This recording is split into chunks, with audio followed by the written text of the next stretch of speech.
All right, we'll call to order the special meeting for the Plan Commission dated February 17th, 2026. Amy, you want to do roll call? Yes, sure thing. Patrick Tevenall. Here. Joel Storm. Here. Josh Wilbur. Here. Jerry Ralston. Here. Van Crafton. Here. Mike Armstrong. Here. Carl England. Here. Rick Ferris. Here. Zach Laughlin. Here. All right, the first thing that we have on our agenda is the rules and procedures for the hearing. Does anyone have any questions on the board about the rules and procedures that for hearings?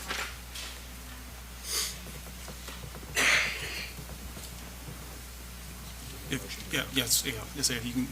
I move that we adopt the recommended rules and procedures as outlined in our folders. Do we have a second? I'll second. All right, Amy, roll call. Okay. Sure thing.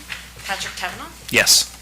Joel Storm. Yes. Josh Wilbur. Yes. Jerry Ralston. Yes. Van Crafton. Yes. Mike Armstrong. Yes. Carl England. Yes. Rick Ferris. Yes. Zach Laughlin. Yes. All right, the second thing is the proposed amendments that have been provided to the 12/30/2025 adoption draft. So, yep, I've got a short kind of presentation to go through with you guys to walk through some of those, but Tony's going to lead us off. Just for everyone, this is sort of the process that we're going to go through tonight. The agenda is in front of you.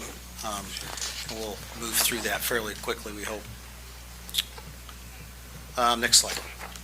So this process started roughly 18 months ago with a committee, and the city and the Plan Commission hired Taylor Seaford Williams to work through with the committee the recommendations you see tonight. There was at least 8 working committee sessions. Those sessions all were publicly notified and were open to the public. Since December, we have met, our consultants and the city staff have met with PC members, city councilors, staff, and taken the public comments that we received at those hearings and open houses to heart. And you'll see tonight, as we go forward, we've generated a number of amendments to the December draft that we think fulfill a lot of the concerns that were echoed by all of those folks. This UDO is a great opportunity for the city of Madison. It removes and reduces barriers for development. It allows for increased workforce development, increased tax revenue, will allow for housing and commercial development without as many hassles and gray areas that we've had before. It will create new tools for development, the PUD model, for example, planned unit developments. It also streamlines processes without impacting quality, the review process, and reducing many meetings and time for developers who want to invest in Madison. And it also brings us in alignment with many of the state statutes that our current zoning and planning documents did not address. So we're really excited tonight to finally be at this opportunity for, we hope, the Plan Commission to make a favorable recommendation to the City Council. Thank you. I will take it from there then, as we start to walk through some things. So first of all, I kind of always like to cover what's next, like what's going to happen after tonight. So today is a hearing on the UDO and the map. You all will be making a recommendation to council. Council takes that final action, just like a rezoning would happen, that same process. But I also like to point out that it doesn't end there. So it doesn't mean we adopt it and we move on. This is something that, again, every community should do, especially after they start to look at a new ordinance. You should be doing assessments. So we always say after 6 months of a brand new ordinance, you should look at it and make any of those little tweaks. But then really after 12 months and annually thereafter, you should be assessing what needs to be just tweaked within the ordinance. Every year, July 1st, we have new state statutes that come in effect. We need to make sure those ordinances are fresh and current so that, again, I always like to do it in the second half of the year so that those are in effect, that you really can make sure that you're not getting behind on some of those state statutes as well. So it should be something annually you guys should expect from your staff or from Plan Commission to bring forth to council. So why is this needed as well? And Tony covered part of this, and we've covered this in the training session we did back in, I think it was November too, but your zoning, originally 81, it was updated in 2016, and then you've had other minor changes or amendments to that. Your subdivision regulations were in 97 with updates as well. But really, right now, I know we've previously discussed, there's a lot of holes in your current ordinance. It requires a lot of gray interpretation that's not great. We want black and white when it comes to zoning, so everything's treated equally and fair. There are a lot of missing land uses as an example today, that things that just are very hard to classify based on your current list of uses that are very detailed. Also lacking key regulation or direction on some things like sign ordinances. Setbacks are not always defined. Confusing, hard to find, and then that state statute, as I mentioned. Some of just the more recent ones in the last 5 years, manufactured home regulations, and again, on versus off sign premise signs as well as another example. So these are really intended to be clear and consistent for everyone. So it has predictability in there, that it's equally applying application across the board to everyone. Modernizing it too for best practices or current land uses that didn't exist previously. And then just making it a lot easier to find things into is the goal. So I'm going to cover a couple things. With this, we also have the converted land use map, or zoning map, excuse me. I like to call it a converted because we're not rezoning, right? We are just taking our old districts and making them into our new districts. So we'll go through this because this is one thing that was asked at the public meeting. I want to make sure we can clarify for folks. So the existing map will be converted.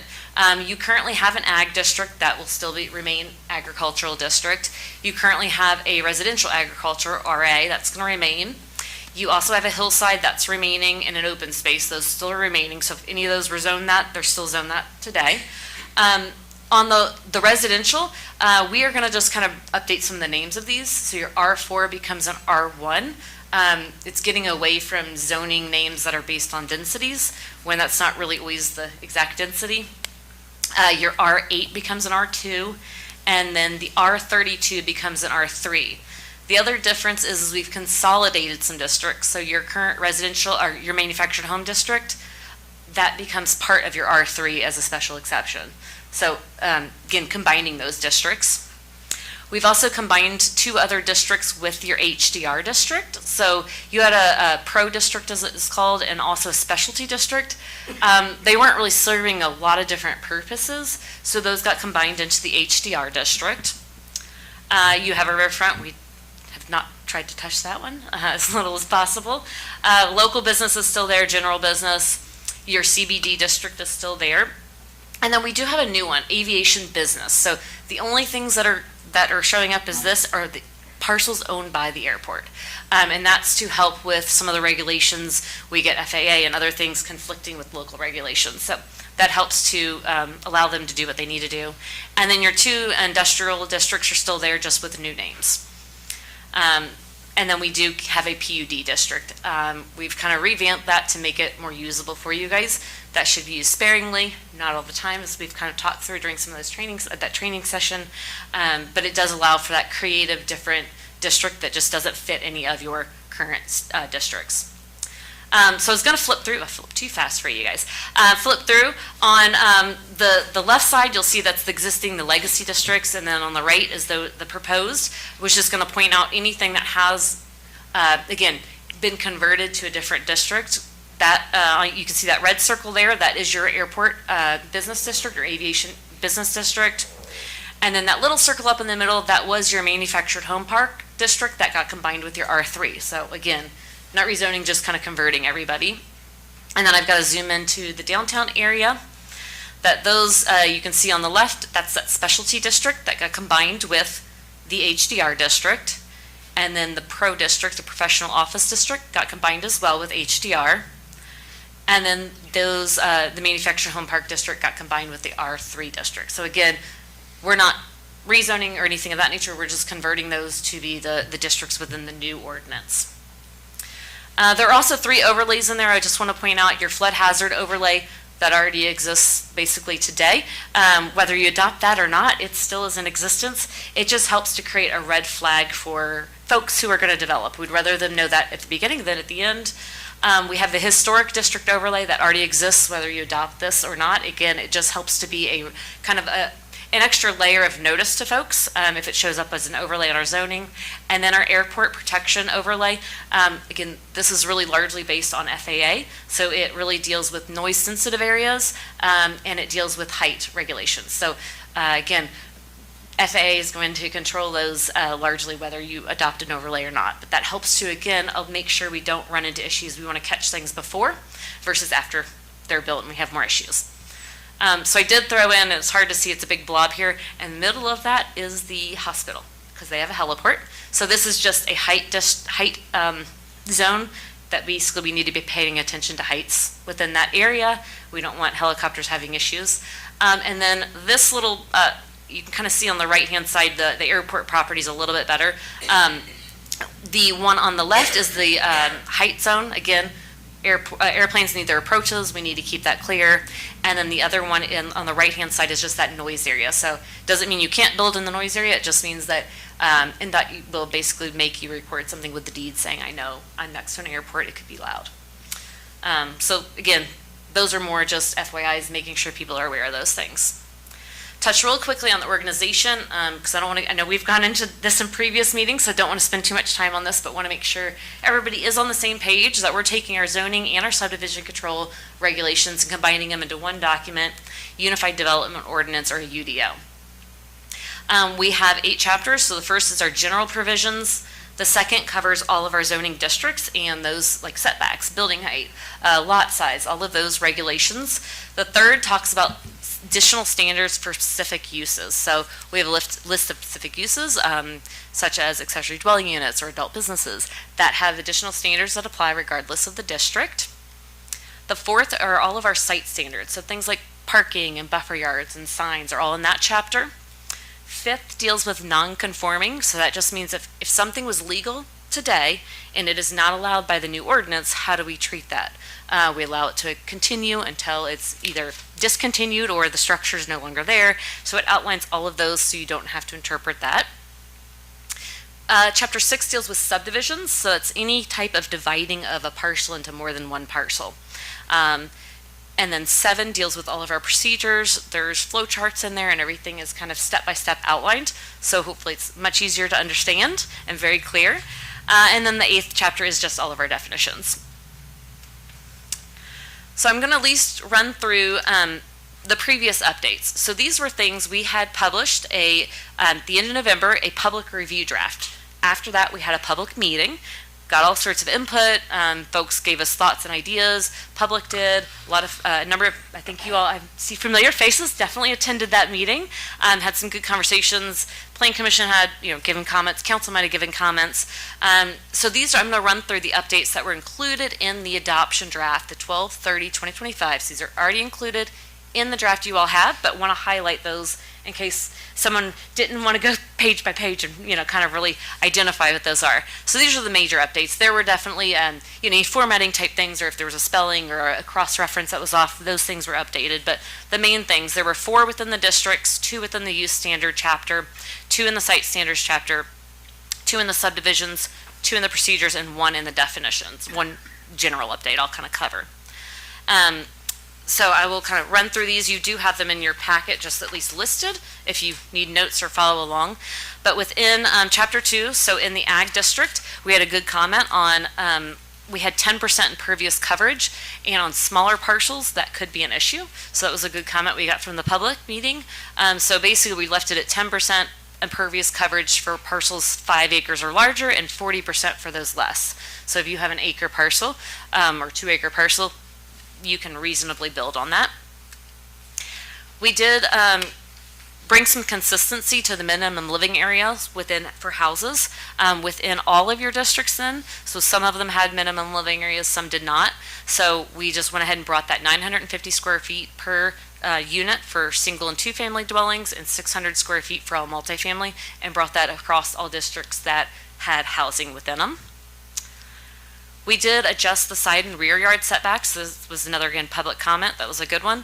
That when you looked at the RA and HDR and you looked at the ag district, for example, we were allowing smaller setbacks within ag than we were at RA. So that was a good comment. So we went on the side yard setback for accessories to 5 feet instead of 10, and the rear yard for 10 feet instead of 20 for primary structure, and again, 5 for an accessory within the RA.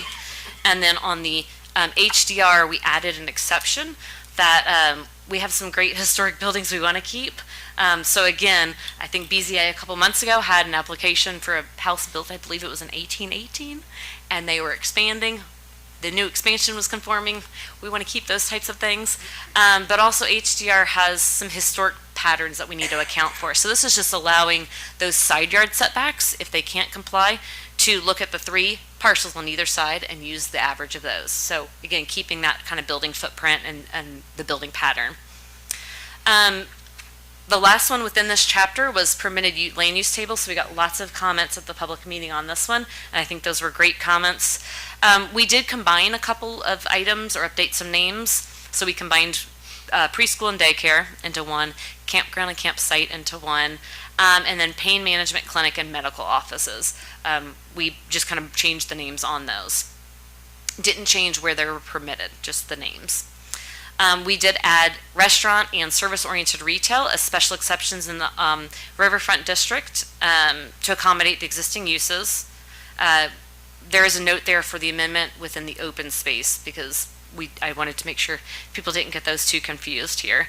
And then added indoor gun range as permitted in local business, prohibited chemical processing in the floodplain overlay, and then probably one of the biggest comments I at least feel like I heard at the public meeting was the need to add data centers as a specific use in our table versus lumping it under industrial. So we added that as a specific use in the use table. It was listed as a special exception then in both your industrial districts and prohibited within the historic district.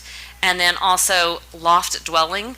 I think there was getting some confusion on the fact that you can have more than one use in the historic district. So people were saying, "Oh, are we not allowing dwellings above the stores?" So we just added a use called loft dwelling, gave it a definition, so it was very clear that you can have those lofts. We want those to happen on Main Street in that area. And then also corrected, there was a good comment too of warehousing, distribution, and bulk indoor storage was accidentally listed in LB instead of your local business instead of general business. So that was just a good catch. So we shifted that over. Second half of these edits then in use standards, the BEST standards, which is the battery energy storage systems. It's the big battery, everybody kind of talks about. We did update that to reflect the county standards, which included standards for the liability insurance, environmental pollution insurance, prohibited locations, and setbacks. So that was I feel like that data centers and solar were the very big comments we got. So we mirrored the counties on that. We also did the same thing on solar. So we mirrored the counties on that. And those items there were the ones that reflected. We pulled those over as well. So looking at the insurance requirements, locations, setbacks, screening, all of those items we kind of pulled over as well, mirroring the counties. Then the site standards, we did update some of the parking standards. Again, these are all things that are already included in that 12/30/25 draft that you guys had, that adoption draft. We updated the parking stall size to reflect kind of more modern sizes. We increased the parking area that must be landscaped to 8%. And then minimum parking is 1 per dwelling for CBD as well. And then the second thing in that chapter was looking at some of those structure standards for fences and pools. During that public process, it was pointed out that HDR, we want to make sure that they can put a fence on their front setback line, right? Because they can put a structure there. So we specified that if they have a 0-foot setback, you can put your fence on the property line. And then also increase that to 4 feet. Again, that was really about HDR comments to make sure those historic fences that are there today could be replaced. It's currently 3 feet in your current ordinance, so we just made that to 4 feet. And then updated some of the side and rear yard setbacks for pools if they put up a screen or a fence. Within subdivisions, one other comment was, and this really applies to your buffer area, that if you have a rural subdivision that's on septic, we really probably don't need sidewalks inside of that subdivision, and the county probably doesn't want to maintain those sidewalks, so we're not requiring those sidewalks within subdivisions that are served by septic.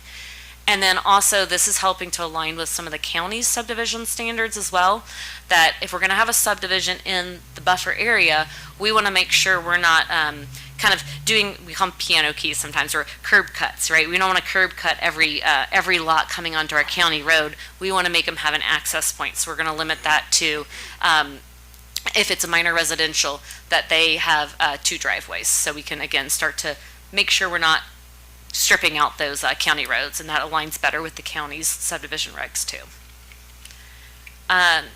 Within our procedures, we did update some building permit timelines to try to get construction to start within 6 months and needing to complete those building permits within 8 months, and that can still be extended for 6 months as needed. So it still allows for 2 years. And then non-residential permits, not requiring a permit for a fence, walls, or retaining walls for just residential, since you guys do not currently. And then finally, because of all of those changes, we added a few new definitions to make sure that things like data center, loft dwelling, housekeeping unit, and pain management clinic had specific definitions in there as well. So these things were, again, all included in that draft. That's the adoption draft that was posted at the end of December. Are there questions on those first? I wanted to make sure we at least covered those. If you've, come along here with us, that it was clear what kind of the big changes were. Okay. Within that, again, we have a couple of proposed amendments too. So we have this 12/30/2025 adoption draft, and we've still gotten comments since then. We've gotten comments submitted. There is one in your packet. I think it's under your 3rd tab, I believe, that was submitted prior. So I made sure you guys have copies of that. I know it was sent out digitally, but hard copies are nice. Also, again, we've, I think, had a couple of delays. Snow was our last delay here. And so it's given us the opportunity of getting other comments. I know that I've been able to meet with a couple of you all from either Plan Commission or Council to go through thoughts and ideas or comments that you guys have had or have received too. So based on that, I do have 4 proposed amendments to go through with you guys that you may consider for inclusion in the resolution. The first is just to clarify the rear setback in the Riverfront District. And I'm going to go through each one of these individually just so you thoroughly understand it. The second was to update the uses in the Open Space District. The third was to look at our parking and setbacks and buffer yards, so encroachment of parking. And then fourth is just usually a catch-all of any miscellaneous typos or cross-references. I know there were a few cross-references that didn't automatically update when the PDF saved again. So those are just some more administrative type things. There were also 2 comments that probably we did receive too that we haven't addressed that I was going to at least give some basis for so you guys have an understanding of that. We did get comments on the minimum number of parking spaces for multifamily and also multifamily as a permitted use within the business district. So I'll kind of touch on those 2 really quickly too. In terms of the minimum parking spaces, the proposed UDO, the 12/30/25 draft, currently has 1.5 spaces for multifamily, except within the downtown and riverfront districts, it's 1 space per unit. Within the riverfront district you've already adopted, it's 1 space per unit. We've included the CBD in there too. So a lot of communities are going to this. Currently, right now, the trend in the last 5 to 8 years is definitely within, especially downtown areas, to either eliminate all parking standards or to reduce those by at least 50%. Currently within the downtown district, what we're looking at is those uses, really the ones we're requiring parking for. All those other uses are exempt except for our multifamily and our overnight accommodations. Within multifamily category, in the CBD in particular, we're exempting if you have 1 to 5 units on a parcel, on a single parcel. So that's really aiming for those lofts, right? If you're going to put 1 or 2 lofts above the coffee shop or something, we want to encourage those to be filled and to be renovated. So those do not have to require, they are exempt from the parking requirements. When we look at 5 to 10, that's when we're requiring 50% of the parking. And then more than 10, we are requiring the 1 space per dwelling. And so when we start to look through those, just through some examples up there in Indiana in particular, Jeffersonville, I believe it was in 2023, they adopted an amendment to do a 50% reduction within their downtown, and they do have some maximums on that too. Other communities like South Bend, Columbus, Greensburg, I know Indy is different animal than Madison by all means, but threw it in there as an example of a large city, though. They've eliminated parking requirements within downtown area. And then New Albany is one that in recent couple of years, they have a minimum and a maximum, different kind of route to go to, citywide. So it's a minimum of 1, a maximum of 1.9 per dwelling unit. Also, one thing to point out, if anybody is following all of the legislative session going on, first House bill on the list here is 1001, and it is a housing bill that really is proposing statewide maximum of 1 space per dwelling unit for all multifamily. So it has now passed out of the House and it is going to the Senate, but I did not check it today, so I don't know where they went with that today. But so there's a lot of basis, and this is definitely the trend in terms of urban downtown areas, not maybe county or rural areas, but. And then the second one there is the multifamily permitted by right in business districts. Again, usually I think it's pretty good practice. A lot of times it helps to cut down some of those daily trips by integrating these uses. It can really look into high density housing. Again, we're not talking single family houses in the commercial area. It's your higher density. They can provide better access and walkability in areas possibly. And really it's about helping to support the housing supply and development that the whole state is in need of in the Midwest. Needs more housing. And again, that House Bill 1001 that we just kind of talked about, that is the proposal, and that currently still is to allow multifamily dwellings by right in all commercial districts. So helping to, again, we kind of knew some of those trends were coming, and they're still kind of being reflected within those bills. Then the 4 amendments, and you guys in your packets have sheets of those, and I've highlighted the actual changes in there for you guys too. Again, these came from meeting with a number of you guys and also just kind of looking through, again, comments that we've received. The first amendment was to clarify the setback in riverfront, and I like to use the word clarify because currently in your riverfront, all other uses, your rear setback is 5 feet or 10 feet if it's adjacent to single or 2 family. We had that accounted for through a buffer yard standard, but it was a good comment just to say, let's just make it clear as day, right? So it's just taking what the current riverfront has and just going ahead and putting it directly in this table versus having it in a buffer. So that's amendment number 1, page 29. The amendment number 2 is on page 43 and 44. So the first, this was a comment that I think we got a number of folks commenting on during the public session or through you all as well. Looking at general retail in the open space, so that was added and kind of looking to subtract or delete that as a permitted use in open space. So kind of zoomed in on that one since it's hard to read that. So that is kind of a strike through there. And then the second part of that is we also talked about restaurants and retail-oriented, service-oriented retail. I can't talk today. So the purpose of adding those in to begin with was to account for you have 2 restaurants down there, and you've also got like kayak rentals or other things that could be beneficial to that, the area. So this was a good comment we were able to work with, saying that they're only going to be permitted if it's a maximum of 1,500 square feet of total floor area within an enclosed building. So that allows your 2 restaurants to be legally conforming, but it's really going to limit things from moving forward. So I think that was a good kind of middle ground. Again, the goal was trying not to make those uses down there non-conforming because it's going to really limit them to being able to do any updates in the future. So that's amendment number 2. 3 was looking at parking encroachment within your buffer yards or setbacks. So we looked at saying that parking spaces, they may encroach into your setbacks, but still have to be at least 5 feet from the property line. So that amendment ended up on 3 pages, page 20, 108, and 119, just because, again, you've got to kind of chase it through the whole ordinance. So those pages are in there for you guys to look at. And then the last, this is the second part of that page, sorry. 108, this is where it ends up on a table, just, again, specifying the encroachment can happen. And then it also shows up on page 119, where we talk about our buffer yard uses and what's allowed and not allowed within that buffer yard use. So we just switched that to being permitted. And then the final one is any minor typos, formatting, cross-references that didn't automatically update, nothing that changes content, but just, again, minor things.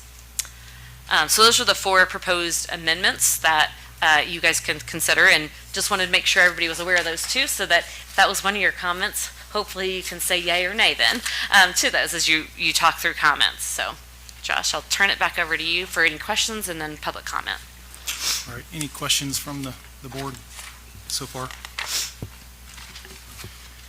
All right, there should be a public sign-in list up Yes. back there, Tony. Yeah. And while he's grabbing that, Josh, I'll just read through some of the rules, just so everybody That's else fine. is aware of Go ahead. those, just to make sure everybody knows what those were since they didn't get read out loud. But the meeting conduct is just that every person appearing before the Plan Commission shall be orderly and, at the direction of the president, be nice, be courteous to others, be respectful of others, basically. And the president can terminate any repetitive or irrelevant presentation. Any person, party representative, may appear to give testimony. And the PC, the Plan Commission, has the right to, again, follow up on questions on that. And that anybody who is talking, please sign in. I don't think there was a sign-in Okay, list, she must have so it's all right. grabbed that. That's okay. It's all right. We wanted you to sign in, but we need you to just state your name and address so we can get that for the record. And then also having a maximum of 3 minutes to speak, and that unused time can't be allocated to somebody else. And then comments will be taken in the order that you guys sign up or raise your hand here. And all exhibits during that public comment time do become part of the record, part of our property, so we will record those. If you have written comments, I can record those in the record as well. And any written comments submitted to the PC will be entered into the record as well. And then any proposed amendments need to be done in writing so that we can actually know what we're adopting, is the goal here too. So we aren't guessing at what we're adopting. Thank you.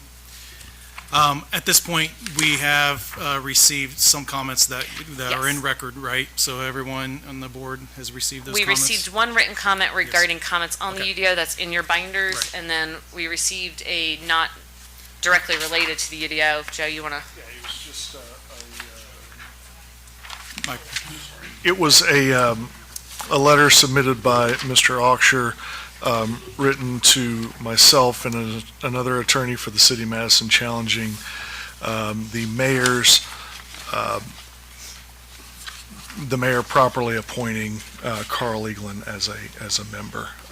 We've taken a look at this and we don't agree with it, but still kind of taking a look at it, but we're going to submit that as part of the record because he asked us to do so. Yes, thank you.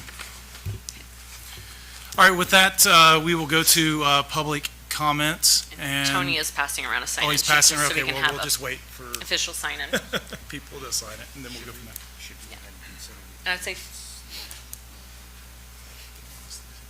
Tony, once somebody signs in, I think they can come up and speak if you, whoever was first on that list.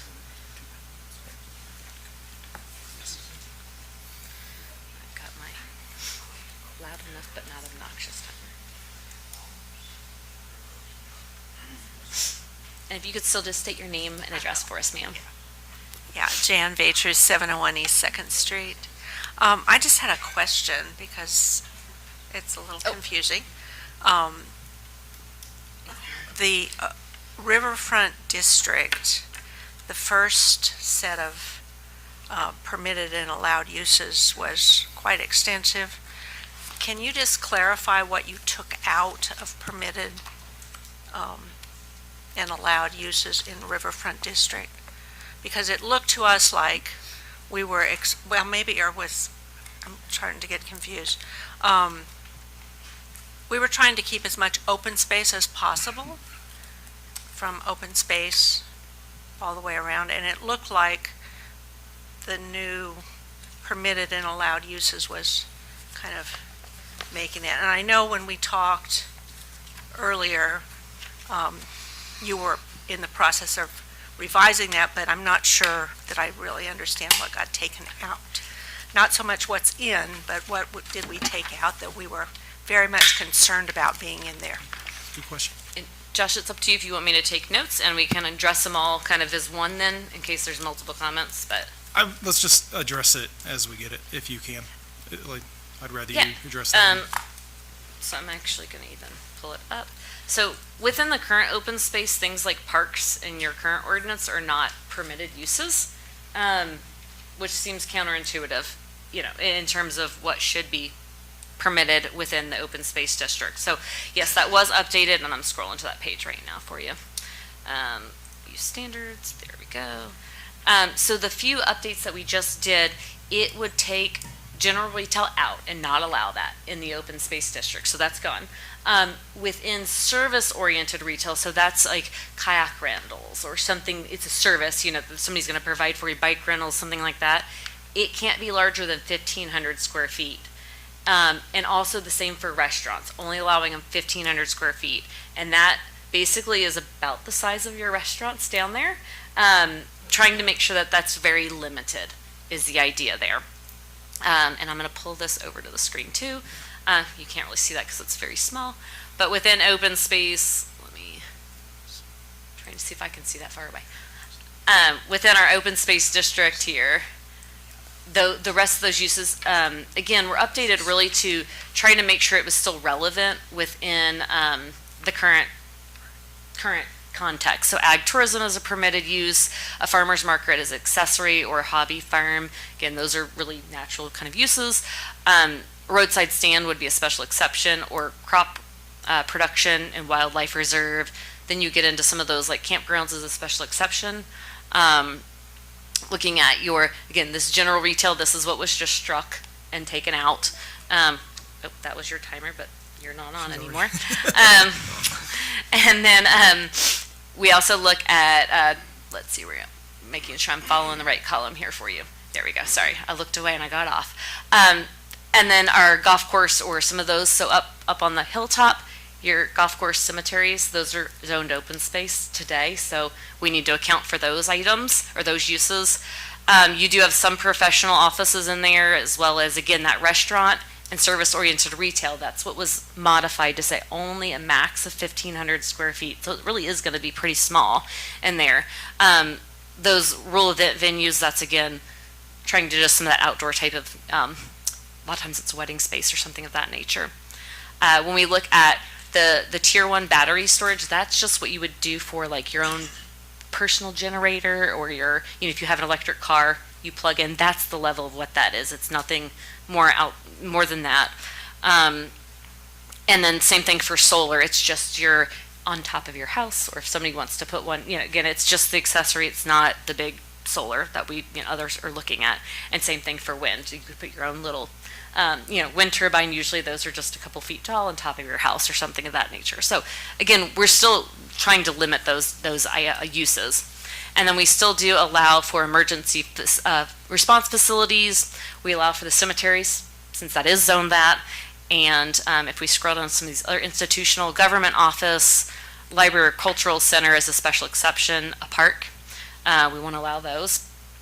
And religious activities, a special exception. School, that is a permitted use, and that's a state statute change last year. Schools are permitted use in every district now, so we don't have control over that one anymore. State statutes told us that answer. So we don't have choice on that one. Utility facilities and cell towers, those are basically special exceptions again. We want to really limit that, but there could be a specific, need for that. So hopefully that answers your question. Thank you. All right, who's next, Tony? Come on up, Warren. Warren? Yes, Warren Oxer, 3611 West Ohio Riverview Road. First, I want to thank you for redoing your ordinances and commend especially the technical group, the time and the energy they put into this. Overall, on your ordinances, I think you have a very good product. I have been involved in the counties, and some of the suggestions, changes that have been made recently have brought some improvements and so forth. There are a couple areas that I want to address. When you look at zoning, I think there's two areas you're wanting. You're wanting to be able to encourage responsible growth. That's one of the main areas. But when you're encouraging that responsible growth, you also want to have an eye towards this done responsibly, and you have a certain duty to manage growth and protect existing property owners as well. The growth is going to have an impact on those properties. And I think overall, you've done a good job of that in your zoning ordinances, other than a couple of key areas I want to touch on. One is you currently are making multifamily dwellings, and I'm mainly concerned in the category when it's over 10 dwellings. You have that listed as a permitted use in your general business, your central business district, and the riverfront district.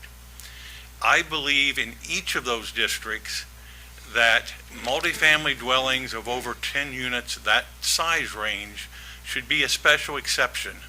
There are way too many differences. There may be locations within those districts that they fit well. The surrounding properties match up. There's other areas that they do not fit. They could have a very negative impact. Also, it could have impacts depending on the type of housing, whether it's going to be market rate or if it's going to be subsidized housing, as far as what locations and how you would want that to fit in. Then tied in with that same area, as far as if you had those special exceptions, at the same time you could review what the available parking is and so forth for those areas. I understand in your central business districts and commercial areas where you're converting existing buildings, especially in your downtown area, you're converting something to apartments. I can understand being lenient on those, above 10 only requiring one parking unit, because we want to see those existing buildings converted to dwellings for space. But on the other hand, I believe you need to have some consideration that when it is going to be new construction for more than 10 multifamily dwellings, that parking needs to be more in the neighborhood of the 1.5 spaces on the site that you're requiring for all the other locations. Especially in your downtown central business district, the trend is golf carts.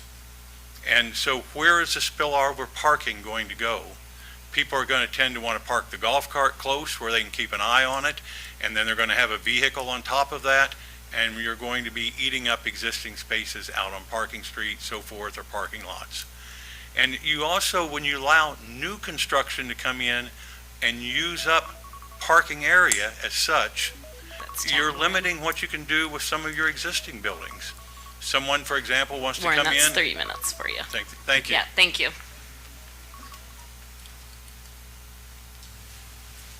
Tony, who's next? She's good. It's all signed up? Okay. Uh, Yes, sir. Put my glasses back on. Does the planning commission members have any questions or any discussion based on what you've heard from public and from Amy?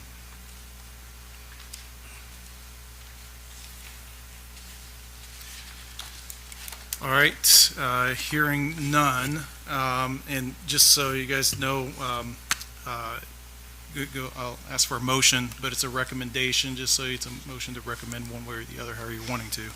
And make sure that you put in there the draft of the Madison UDO and official zoning map. And then you'll have to include, if you want to, any of the amendments. So you can say, I want to include all the amendments in it, or just some of the amendments. It's up to you, whoever's making the motion, but I just And want to make that sure. resolution's in the 4th tab of your Yes, packets. just so you are aware. So And I with also that, put those will up on the screen so you I'll could have them in front of ask you easily for too. a motion on this. I would move to provide a favorable recommendation on Resolution 2026-PC-1 that also includes all of the, I believe, 4 amendments that were proposed this evening. I'll second Patrick's motion. All right, so we have a motion, we have a second by Carl Egan. Amy, you want to do roll call? Yeah. Of course. Sheet out here. All right, Patrick, Yes. Joel Storm, Yes. Josh Wilbur, Yes. Jerry Ralston, Yes. Van Crafton, Yes. Mike Armstrong, Yes. Carl England, Yes. Rick Ferris, Yes. Zach Laughlin. Yes. All right, All right. so that carried 7, or unanimous. I should say Unanimously, 7. yes. Unanimous. All right, with that, our special meeting has no more items on it, so I will entertain an adjournment. I'll make a motion, we adjourn. I second that. All in favor, say aye. Aye. Thank you, guys. What's that? Tony, are these yours? Okay. That's why I still want to leave them. I thought they might be.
I understand.